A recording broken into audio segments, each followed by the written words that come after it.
Welcome back, everybody, to the GGBL. Guys, we're in the playoffs. If you have been following along, you know this, and you're really excited about it because we got some pretty darn cool matchups here to take a look at here in the GGBL playoffs for year number 1. So, guys, after the playoffs and when the offseason begins, we can start creating your custom prospects. Those of you guys that won prospects and those of you guys that were randomly submitted and got your players picked, so on and so forth. I'll talk to you guys about that draft process and who and what teams you're going to in the off-season video. But for now, we're in the playoffs, so we got to talk about the matchups here. We've got the wild card in the NL to start us off here. It's the Richmond Good Boys against the Colorado Coyotes in Coyotes Park.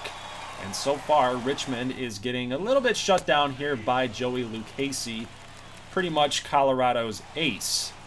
On the flip side, our ace, Daniel Lynch, 2 straight strikeouts against these Coyotes. Now going up against Tim Anderson here. He's going to lift a little flared out single right in front of Kyle Lewis, our all-star center fielder. Now we got him picked off. We got Tim Anderson picked off here as long as the tag is applied, and Bobby Witt will do just that. So let's head on over now to the bottom of the second inning here as we got a ground rule double in that short fence out there. Now take a look at this. After that double, a 2-2 count. And Jalen Miller delivers an RBI double. No, he's rounding second and heading for third. It's going to be an RBI triple. Colorado now up 2-0, and they are just absolutely feasting on Daniel Lynch right now. A line drive right over top of Bobby Witt Jr.'s head. Darius Wilson, the custom prospect, guys, not getting the start in this CPU-generated lineup. So that was an interesting little tidbit there. Didn't notice that until after the game was played. Will Myers in the bottom third. Solo shot. It is 4-0. Colorado. Remember, you get one game on the wild card. If you get a loss, you're done. The Good Boys were one of the best teams in the GGBL, and now they're just not getting it done, guys. They're just not getting it done in crucial spots. It's 4-0 here, top 7 as we're skipping ahead here. Mark Cana will get a ground rule double. Next batter up, Mark Cana in the top of the 9th. That is all the Good Boys are going to get, guys. It's just 1 run, and Colorado will win in front of their hometown faithful in Coyotes Park. Baez gets the save. Colorado was just, again, they just feasted on Daniel Lynch. Lynch only went 4 innings, gave up 5 hits, 4 earned, 1 walk, 6 Ks. He had the strikeout ball going, right? He had the strikeouts thing going. He had some good stuff, but you know, if you're trying to pitch to contact, it's probably not a good idea in Colorado. So, good season for the Good Boys. Good season for Colorado as they keep on keeping on. All right, let's go out to the AL side of things, guys. We've got the Michigan Mallards against the New York Pizzazz, 2 AL East opponents. And take a look at this little franchise comparison. I thought this was pretty interesting. The amount of experience on the Pizzazz side. I mean, these New York Pizzazz have a lot of veterans on their team, namely Brett Anderson, Bryce Harper, Cole Hamels has had a lot of experience as well. So a lot of experience in those New York Pinstripes, but not a lot in Michigan's. So is that the reason why they fell off the face of the earth during the last month of the season to lose the AL East divisional lead? Could be, but this is going to be a good game, guys. A lot of rivalry, a lot of bad blood between these two teams during the regular season. All right, so Casey Mize pitched decently. Did not give up a run there, but it was a little shaky. So he's got to clean that up here in the next inning. Justice Sheffield getting the call, and in the bottom of the first inning, Nicky Delmonico. This guy has been clutch for this New York team so many times in gameplay. It's almost like there's a couple guys I can count on one hand of guys that just come through in gameplay. A couple guys on the Maroons, a couple guys on the Blue Sox, a couple guys on the New York Pizzazz. It always seems to be a certain group of players that just seems to come up in the clutch for their respected teams in these games and gameplay. But take a look here. We've got a double by Oscar Mercado. Is he going to settle for 2? Yes. Man, a lot of times those CPU players, they love to get aggressive on the base path. But that's a big hit for Michigan in the top of the third inning. Now here is Geraldo Perdomo. Going to lift a fly ball to center field. That is Garrett Mitchell out there. He's going to toss this thing all the... He made a pretty good throw Pretty good throw over there, but Mercado is going to tag up and get there safely. Mize is going to strike out the next batter. That is Vavra. And we got a little ground ball here to shortstop. That's Will Wilson. He makes the play to Sam Travis just in time, and that is going to get them out of the inning. Let's go to the top of the fourth here with no runners on. We got Daniel Polka, who's also been a hot hitter for Michigan. He was hot in the early going of the season here in year number 1, but since cooled off. They got to like that production so far in the playoffs in the middle of their order. Justice Sheffield's still out there in the bottom of the fourth, going to strike out Sam Travis, and we're going to get a ground ball. That was almost a line drive caught, but that's going to be a ground ball and an easy out. Let's go to the bottom of the 6th inning, and Bryce Harper says enough of all the pitching stalemate here that we've had in these last couple innings. He's going to hit a solo shot off of Adrian Morajan. Otherwise, a pretty good reliever for Michigan. He's been very, very solid all season long, but you know what? Bryce Harper's almost matchup proof, man. Especially in GGBL terms with pitching, man. It's just, he's hitting like 360. I'm pretty sure the guy won the MVP. We'll take a look at the awards after the playoffs are over, guys. But we do get a double here for Michigan. That is Cole Roederer. Going to get a double, and now we're going to go to the pen for the Pizzazz. We've got Mercado up. He's going to send a line drive out here to Harper. He makes the catch, and they're out of the 7th inning. Let's go to the top of the 8th inning. We've got a fly ball carrying, and that is going to be gone. A home run for Michigan. That is Taran Vavra again. He's had a base hit today already, and he sends this one over the seats. That's a big-time hit, a big-time run, a much-needed run for Michigan. Let's go here to Brett Cecil's appearance. He's going to strike out Bobby Bradley. Now next up, we've got Garrett Mitchell sending a little looping fly ball right in front of Dylan Carlson in right. That is going to be a leadoff single. Eric Mejia comes up in a 2-2 count, and he is going to strike out. So good pitch there to strike out Mejia. A pretty good contact hitter himself. And next up, we got Bryce Harper. He's going to take a strike here, but a stolen base for Mitchell is going to give Harper a runner in scoring position here. He's going to give him a chance. Mitchell's going to give Harper a chance. It's a full count, and we get a walk. We get a walk. That is Morajan still out there on the mound, and now Nicky Delmonico up by 1 run. He's going to lift a little line drive right over shortstop, and we have got a throw coming into home. Oh, did he make the tag? No, ump says safe. Safe is the call. The tag was just missed. At least in live replay, it looked like it was pretty close. Let's take a look here real slow like, oh no, it wasn't close. It wasn't close, but man, oh man, did Reese McGuire make a pretty good move to just give himself a shot to tag the runner out. But Dan Altavia is coming in now to relieve Morajan.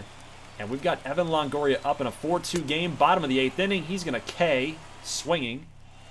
Now let's move ahead to the next batter. That's Will Wilson. Oh, almost right over the head of Perdomo, but he makes the catch. Now Tommy Hunter comes on to the top of the 9th inning, but this is going to be a base hit for Michigan to lead off the Mallards' push. That's a base knock in the top of the 9th. Here comes Dylan Carlson. He's going to walk. It's now 2 runners on with nobody down. Next batter up, that's Reese McGuire. He is going to walk as well. Bases loaded. Tommy Hunter was a pitcher for Wisconsin that they acquired in the deadline. Is he going to make his presence felt for the New York fan base or not? Here's a long fly ball. It's tailing just, it could have went out, but Harper makes the catch. And it's going to lead to a sac fly. Dude, did you guys see that? It was turning into foul territory off Roederer's bat, then back into fair territory, but just missed by Roederer. And then we got a strikeout, so Tommy Hunter K's Mercado. Now we've got runners on the corner in a 1-run ball game. That was a ball all the way, but Mercado just couldn't lay off. And now it's Geraldo Perdomo's chance. He's 1 for 4 with a double already in this game. With 2 down, Hunter delivers, 2-2 count, and here is a line drive right past Harper. This could be 2 runs scored. It's a tie game. The relay's got to be on time. Here comes the throw from Hager. The tag is out. What a throw. What a relay. And Michigan will only get 1 run on the play. They could have taken the lead, but we are going to the bottom of the 9th with a chance for New York to win it, and they can't do it. So Altavilla gets out of the inning. Now we're going to the next inning. We're going to the top of the 10th. We're going to extras. And we got a base hit here for Michigan. Man, this game is just so close all the way around. And Bregman is going to strike out here. That was a clutch batter to go get him. And he got him. So Bobby Bradley next up. Here's a little fly ball to left field. Is that going to drop in? No. They make the play in left. That's Delmonico. So they got 2 down here in the top of the 10th. Strikeout on Daniel Palga. That was a big out to get by Wingenter. Let's go to the bottom of the 10th inning. Here is Mejia. He's going to take a walk all the way down to first base, and Garrett Clevenger now has to face Bryce Harper, who's already got a 1-1 count on him. With 1 down, whatever you got to do, just don't ground out and do a double play. They're going to try to steal here. They get the stolen base successfully, and that was a good jump by Eric Mejia. Look at this jump, especially off the lefty. He's going 21 miles an hour. That's moving, man. That's quick. 1-2 count, and Harper strikes out. Man, they absolutely needed Bryce Harper to come through in the clutch there. The league MVP can't do it. Clevenger challenged him and just couldn't do it. Now, up steps Nicky Delmonico. He comes through all the time. Can he beat Clevenger? Full count. Here's a base knock up the middle. No one's going to get there. You got to make a throw from center, and they don't even try the throw. New York will win the wild card game and advance to the ALDS to take on the Chicago Breeze. Nicky Delmonico delivers yet again for New York, and Michigan loses. A clutch game, man. A really close game all the way around, and I think Clevenger was just surprised it even came to him. Like, he could have made that play and stuck his glove out just a little bit further out to the right. Oh, man, but what a game, what a game, what a game. Tough loss for Michigan, tough season, especially how it ended. Man, they could have had it. They could have had it. They could have spoiled one for New York in front of the New York fans, but just couldn't quite get it done. I think Michigan was one of the colder teams in that second half, so it was kind of a collapse. We'll have to see what happens in year number 2, if that affects them, or if they continue to be one of the better teams in the league. So obviously the offseason with a lot of moves, they could be right back there, or they could fall off the planet. They could fall off the GGBL universe. All right, guys, let's take a look here at this next matchup as we are now in the Divisional Series. We're going to take a look here, take a break from those 2 wildcard teams, and we're going to take a look here at Washington and Phoenix. So obviously, Yu Darvish coming over from the Philadelphia Flight in a trade, and right off the get-go, Phoenix is, I don't want to say they're hitting him hard, but I mean, Jesse Winker sends a long fly ball here to deep center field, but Corey Ray literally was 1 step away from the wall. So that's a shot by Jesse Winker. He just missed it. We got a runner here on third base already, and here is a line drive caught by Brock Holt. That was actually a perfect. If you could hear it off the bat, it was a perfect swing there off the bat. But Phoenix can't get a run across, so Yu Darvish escapes here a little bit. Max Frieds, we got ace on ace action. Lucius Fox makes the play at second, back over to first for the double play. That's a good way to help your pitcher out, man. Brandon Lau steps in, gets a walk and a full count, and we reset it. It's 3-2 again here on Alexander King, but he's going to strike out against the lefty. Always got to be wary of Alexander King, guys. He is a big-time hitter in this GGBL. A rookie season for the ages. But we do get a base hit for Washington. That is Brock Holt. He's having quite a game already. Gets a base knock. That's a single.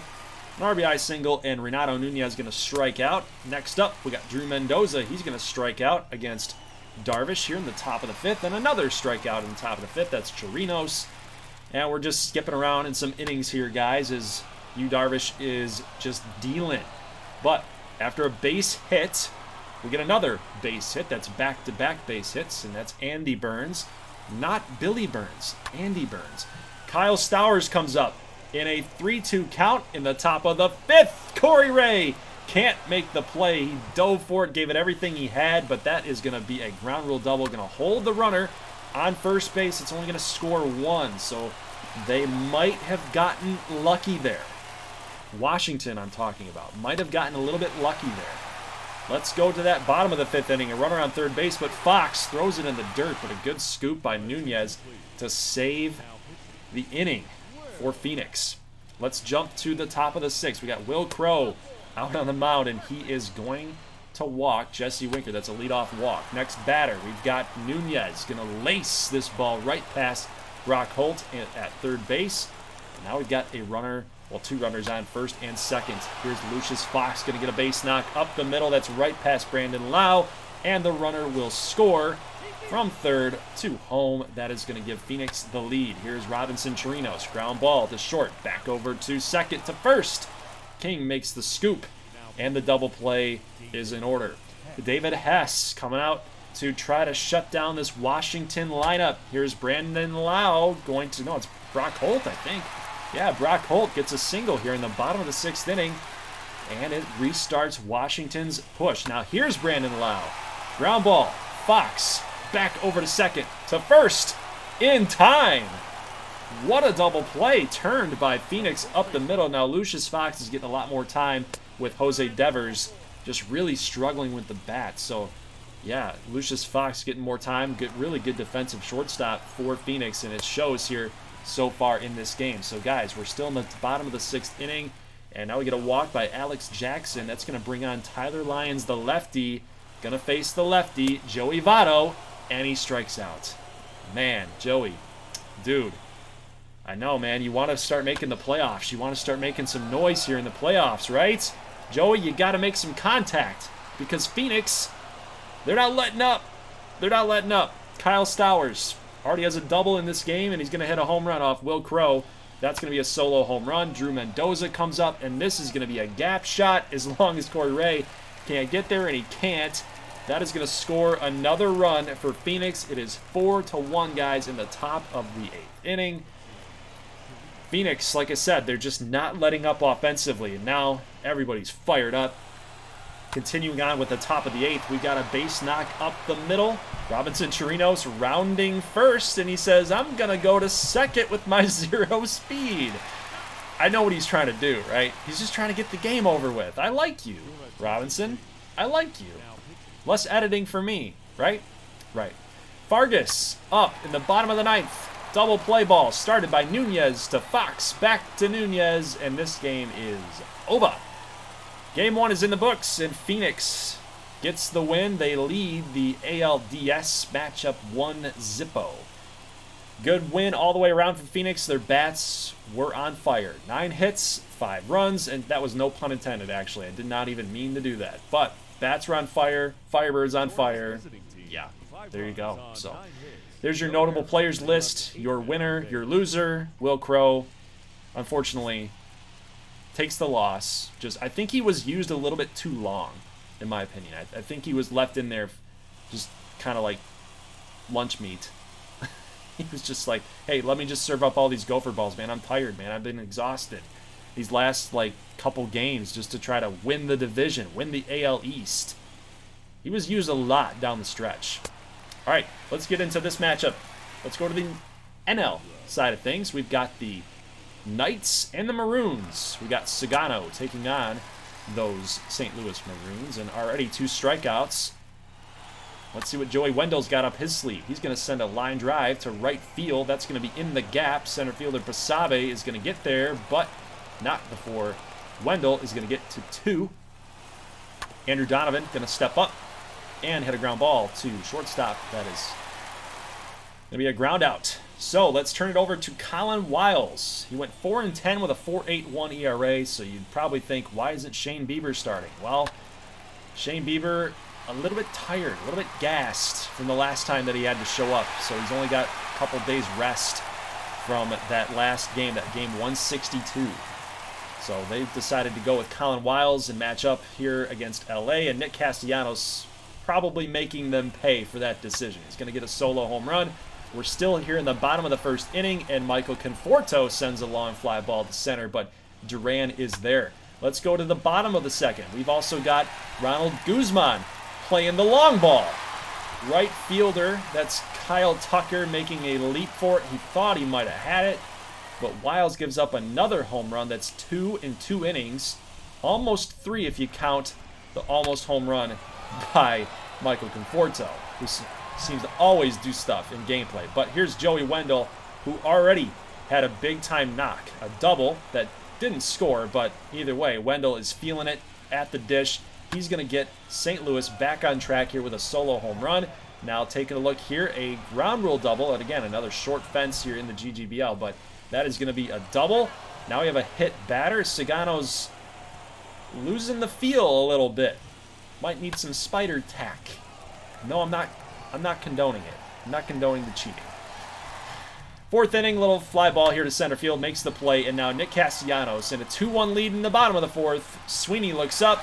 That is in the patio area at Regal Stadium, and that's going to be a solo home run for Nick Castellanos, number 2 on the day. It's going to be a 3-1 LA lead. Here's Connor Joe. Little flare, but oh, look at this play. Off the bounce as well. He didn't catch it, guys. That was a grounder. Kendall Simmons getting the start here at second base today. Take a look at this. Dive off the bounce, in the glove, from the knees. That's a beauty. That's a beautiful, beautiful play right there. But take a look here, guys. A 3-1 game and another home run inside the parking structure where there's conveniently no cars. CJ Abrams with the solo shot. Sagano giving it up. He's still out there. Still slinging it. Still chucking it. But Abrams with that classic number 87 for a rookie hits a home run. It's a solo shot. It's 3-2. Full count here, but a dive. Not going to make the catch is Conforto. And take a look at this.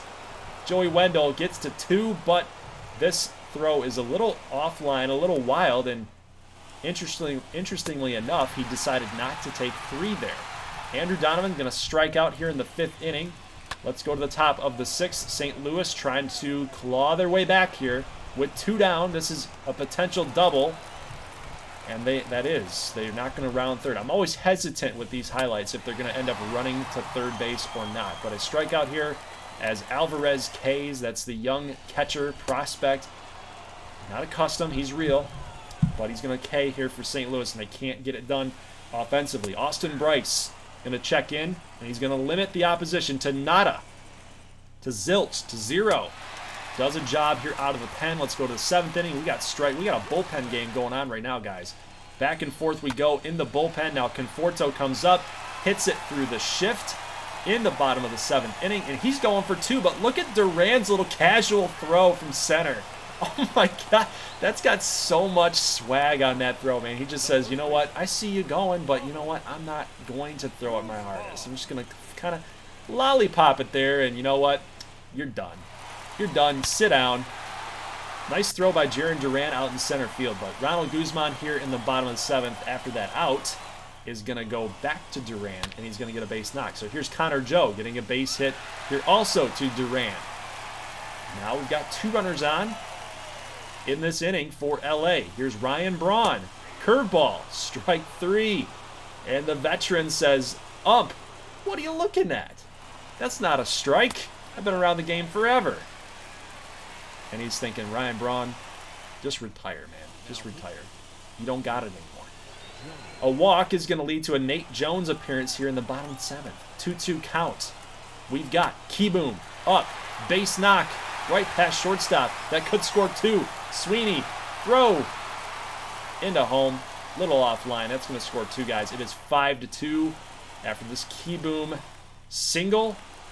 Still Nate Jones, still out there. He's going to walk Basabe, and it's bases loaded again. Here is Mayton. Strike 3. So they get out of it. So basically, St. Louis has 2 innings to come back. But in the bottom of the 8th, Ronald Guzman says, Nick Castellanos has 2. I want 2, but I want a 2-run shot. I don't want solo shots. I want 2-run shots. Sam Freeman gives it up. Sugano gets the win. LA gets the win in front of the hometown crowd, and that was a good win, man. That was a good win for LA. They're just a strong team across the board. They're just a really, really strong team. I don't know if St. Louis has enough. I really don't. I really don't. I think their pitching might let them down, especially with this hard-hitting LA team. They're tough, man. LA is very, very, very tough. But Guzman went 3 for 4. Definitely would be the player of the game in this one. 2 homers, 3 ribbies. Yeah, I'd say that's pretty deserving of that award. All right, guys, we got 2 more games left. We got this game here in the NLDS, Game 1, with the Blue Sox and the Coyotes. And then the next one we've got are the Pizzazz and the Breeze out of Chicago. So let's get this one underway out of Renway Field. And Dakota Hudson. I think the last time we saw Dakota Hudson, he was pitching lights out against Richmond in game number 1 of opening day. I think that's the last time we saw Dakota Hudson, because we are moving through this series. It took us a month to get through all of GGBL year number 1. I think we're moving at a pretty good pace. What do you guys think? Leave it in the comment section below. Do you like the pace? Do you think we need to move a little bit slower for year 2? I say try to get as many years in as possible. All right, let's get into Chad Kuhl's first inning. We saw Dakota Hudson shut down the Coyotes.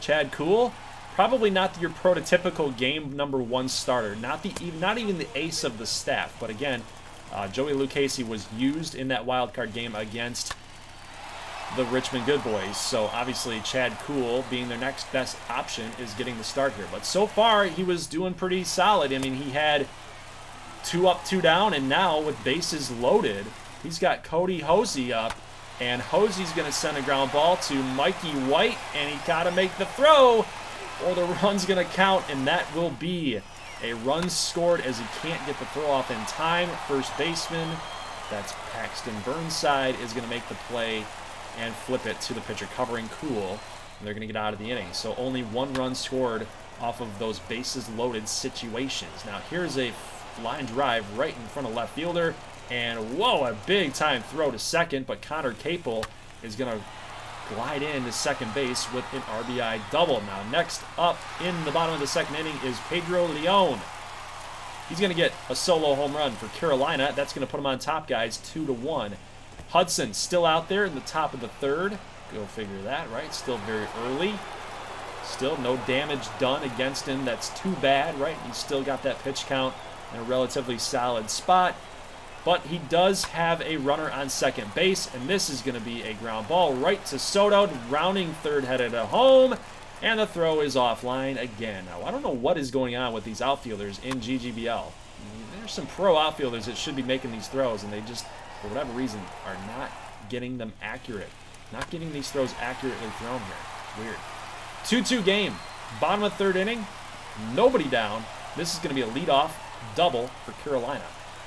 That is a way to get it going. Get the offense restarted here. Now Josh Akemi going to take this pitch, and Percy Burnside can't handle it, and it's going to be a passed ball, maybe a wild pitch. Don't remember how that was scored, but a walk to Akemi is going to send up Seiko Ichiman, and that is going to be a double play, but it is going to score the run. And that is all the offense that we are going to have until the top of the 9th. Can Jalen Mills get it going as he did against Richmond? No. Fly ball right on the line. Soto makes the play. And that's it. Not a lot of highlights in that game, man. A lot towards the front of the game, but nothing in the middle, nothing at the end. Bullpen did a job. Offenses were pretty non-existent. Only 7 hits across the way. Yeah, look at the line score, man. We had all the runs were scored in the first 3 innings. And then after that, nothing. It was just a bullpen game the whole way. So Chad Kuhl gets saddled with the loss. I think, he pitched Chad Kuhl. He pitched Chad Kuhlian. That's the phrase I'm going to make. So that might be the phrase that I need to make with all pitchers who pitch like that. Not a lot of strikeouts, a lot of balls put in play. Yeah, he pitched Chad Kuhlian. We'll work on it. All right, guys, let's take a look at this matchup. Cole against Brett Anderson. Two veterans. Brett Anderson been along in the league a long time. Garrett Cole a little bit younger than Brett Anderson for certain. But Garrett Cole's got it working right now. We've talked about ad nauseum over the last few months in this GGBL series just how good this pitching staff for Chicago is. Garrett Cole, 200 and some odd strikeouts this season. He does it every year, but the same things that are happening here against GGBL competition. He's just absolutely owning them. Sub-1 whip all year. He's doing some great things. So no spider attack in the GGBL. We don't allow it. Just sweating rosin. Maybe I should just say that we do allow spider attack. How about that? We'll just say that we do allow spider attack. But we allow it for pitchers who are 35 and over, like Brett Anderson. How about that? We'll make that official. An official statement from the commissioner. We'll run with that. We'll just run with that. But 1-1 count here to Bohm. He's going to lift the fly ball, and that's going to do it for the first inning for Brett Anderson. So good inning all the way around. And meanwhile, Garrett Cole, we're all the way to the third inning, is going to be striking out everybody. He's just destroying this lineup right now. Another K here. Man. Fowler going to strike out. Look at that RPM. Look at that spin rate on that changeup. Trevino comes up. He's going to K as well. That is ridiculous. That's 8 strikeouts in 5 innings. Actually, 5 innings are not even complete yet. But despite how well Cole has been pitching, this thing could potentially get out of hand a little bit. We do have Garrett Mitchell up with 2 runners on, a 1-2 count. It looks like he got all of this one. If the wind is traveling in Windy City, but it's not. It doesn't look like it's blowing hard enough. And Garrett Cole is going to get out of this with nothing doing. Now here's Ethan Letterman, going to ground ball to third. That's going to be an easy out for Brett Anderson. 3-1 count here to Cespedes. Ground ball back up the middle. That's going to be a base knock for Cespedes here in the 5th. That's going to give Chicago a little something extra, a little something to work on here. But a walk to Rangel Ravello with 1 down, and they're going to say that Ryan Rua checked his swing, but swung. They're going to say he swung. They're going to call him out, and that might have been a break for New York. They get a ground ball. Sam Travis is going to make the play, but guys, don't look. Don't look. Don't even say it. Don't say it. Yeah, Brett Anderson almost threw a no-hitter. Right? Right.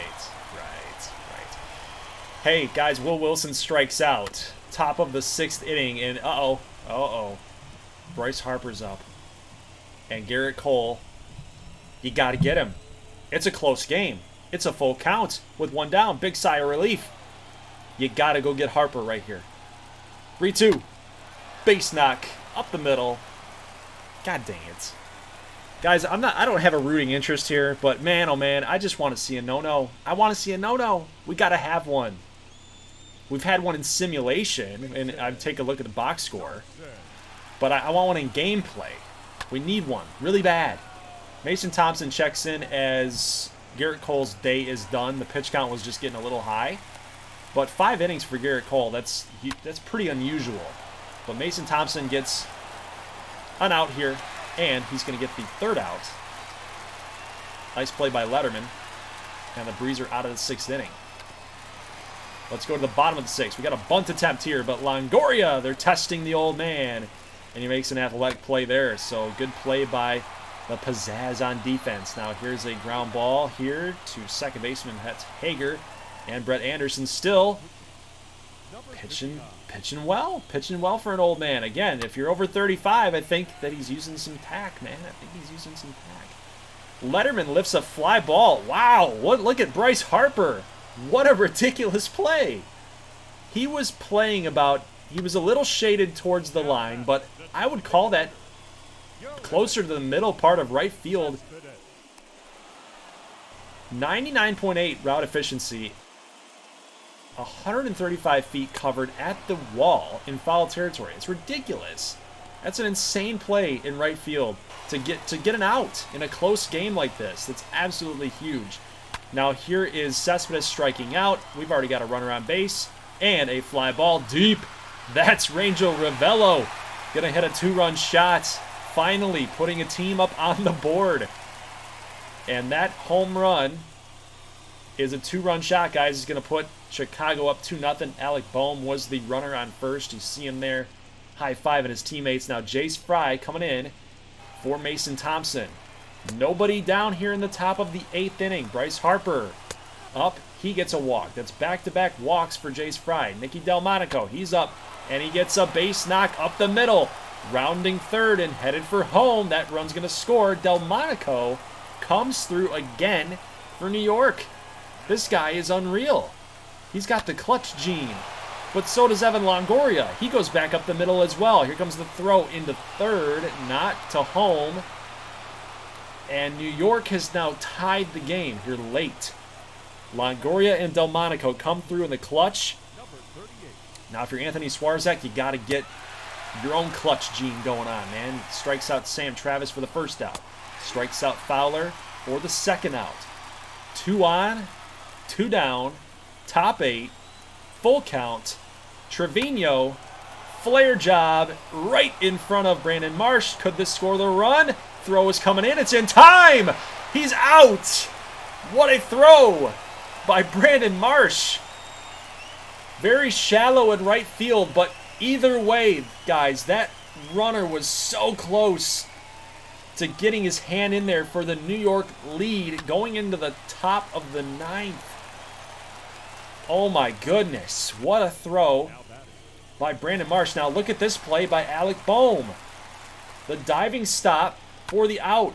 Great defense by Chicago to keep these runners off base. Keep them away from home, man. Keep them away from home. You got to keep it 2-2.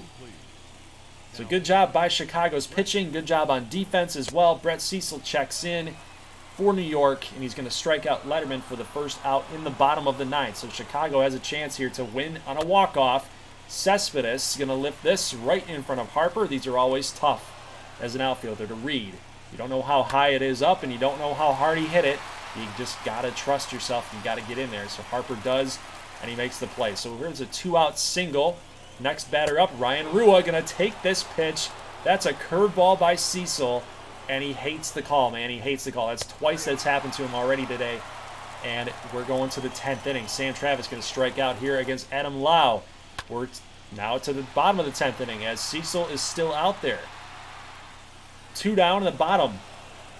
Mitchell makes the play. Lau still out there. Now take a look at this. Full count. Is it going to squeak through? It's not. That's a foul ball by Trevino. Now, how would you feel if you're Trevino almost hitting a go-ahead homer, then striking out? That's just an awful feeling, especially in a game like this. Lau gets out of the 11th inning. We are going to the bottom of the 11th. Ruben De La Rosa coming on for New York. And Boehm strikes out swinging. That's the first out of the inning. Already a runner on, though. And we got Ethan Letterman, a full count. He sends a ground ball to third. Longoria back to Hager to first. Double play. We're going to keep playing. Let's go to the top of the 12th. We get a walk. That's Garrett Mitchell.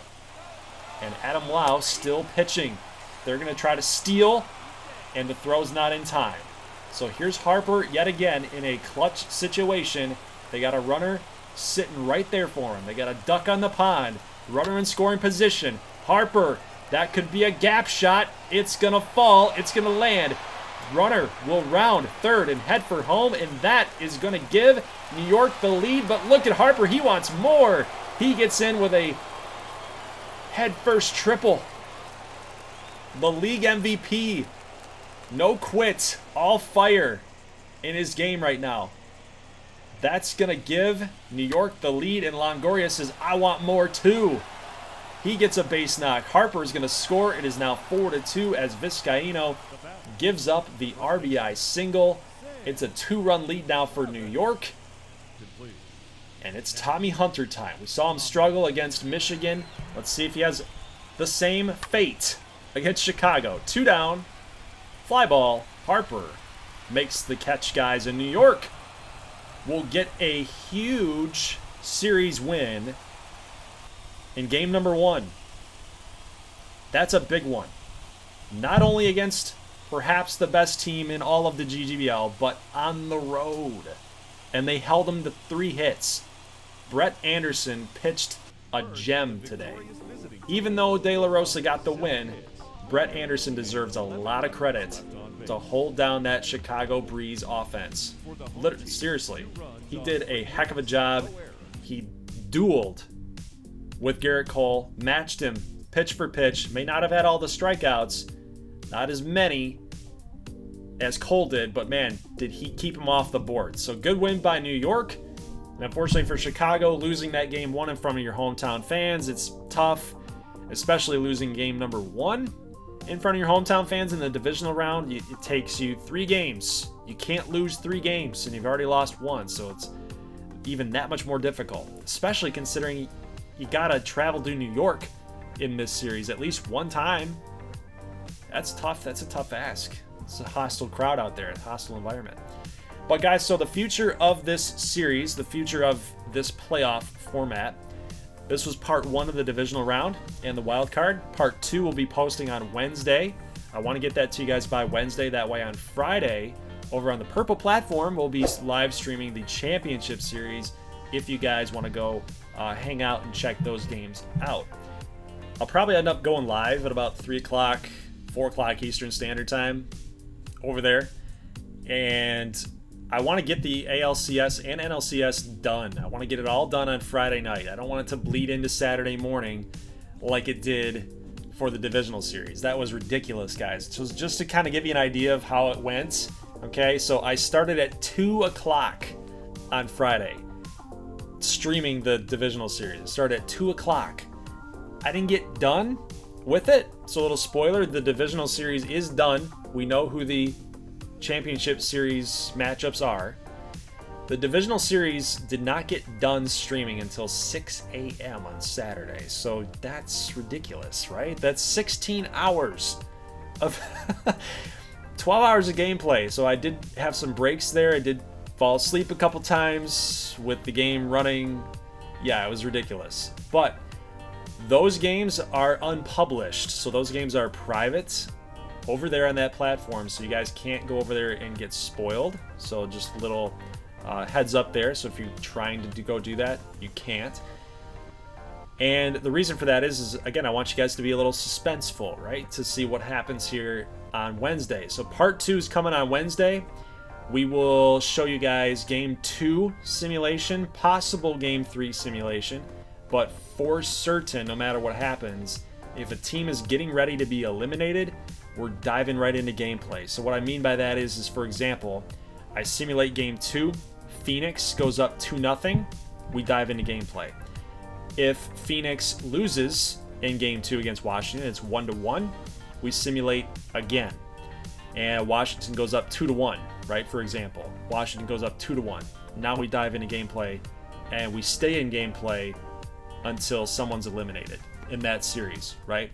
So that's how that's going to work. So obviously with these types of series, you've got so many teams and so many games to record and stream. You can't do it all. You can't show every single game. If you did, you'd never get through it. You never get through a season. So that's how that's going to run. We're going to do game 2 sims, possible game 3 sims if it's tied 1-1. But for certain, if somebody's about to get eliminated, somebody's down 2-0, somebody's down 2-1, we got to dive into gameplay. So that's how that's going to work, guys. So either way, I'll see you guys on Wednesday for part number 2 for all of that action. And then I will definitely see you guys on Friday for the championship series to be streamed. So guys, leave a like if you like this thing. I will catch you in the next one. As always, thank you for watching, and peace.